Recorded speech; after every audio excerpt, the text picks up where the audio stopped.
Hi, hi, hi.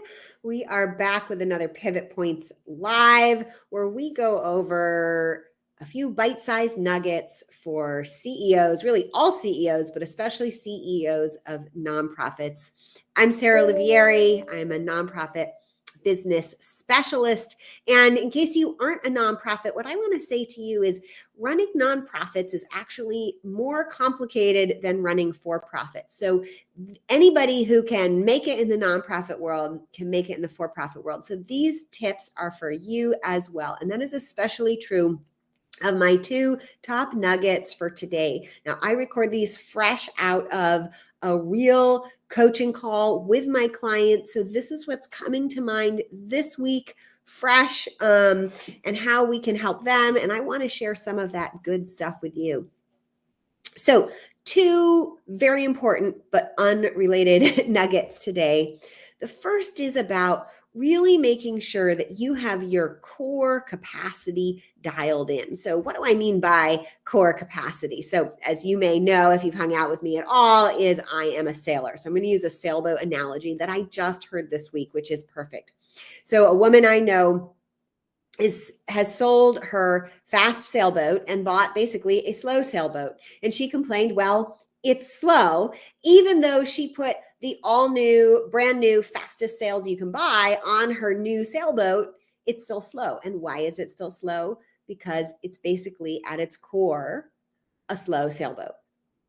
So this goes with another analogy. The same, have you ever heard of a house with good bones, right? Like a house with good bones, you can fix it up, you can do all these things, it'll be a great house. But if a house doesn't have good bones, it's not worth investing a lot into. So how does this relate to your business or nonprofit? So your core capacity is what's at the heart of everything you're doing. It's not how much money you have. It's not how much time you have. It's not how many connections you have. All those things are really, really great, but they don't help that much if your core capacity isn't good. Core capacity comes from like how you've defined who you are. Do you have a really good sense of self as an organization?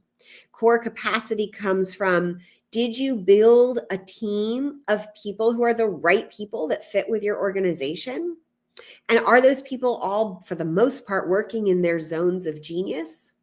Do you know where you're going, basically? Like beyond just having a big strategy with tactics, do you know the general direction? Does everybody know the general direction that everyone's trying to row in right now?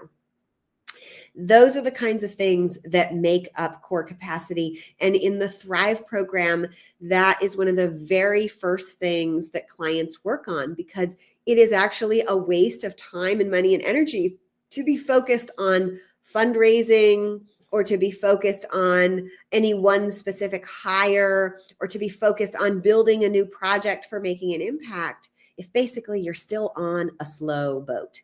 So check what kind of boat you're on, right? And stop adding features to it. If you need to be on a fast boat and you're on a slow boat, first get on the fast boat and then start fixing it up from there. So that's nugget number one. Make sure you're clear on what your core capacity is, what those limitations are, and make sure you're on the right kind of boat before you start fixing it up.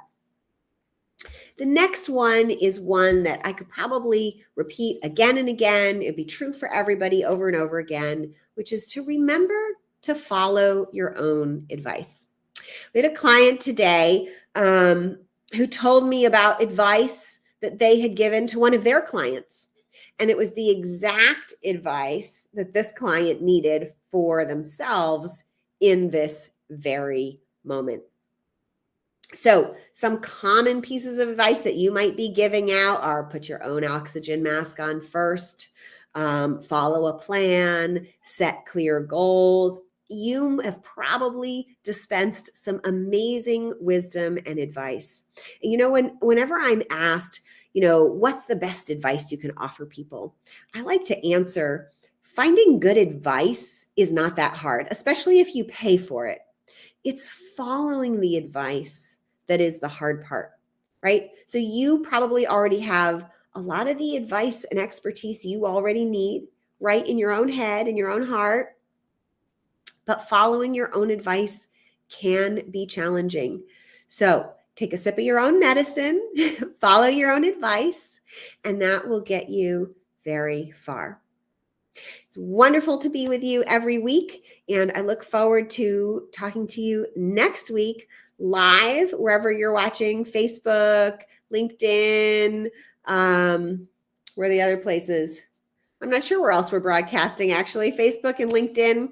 And YouTube. Of course, my YouTube followers. I love you too. And if you would like to get these nuggets in written format via your email, follow the link in the description to sign up for the weekly Thrive update, where the fly on the wall will let you know what's happening behind the scenes in our Thrive coaching program and other things that are going on at PivotGround.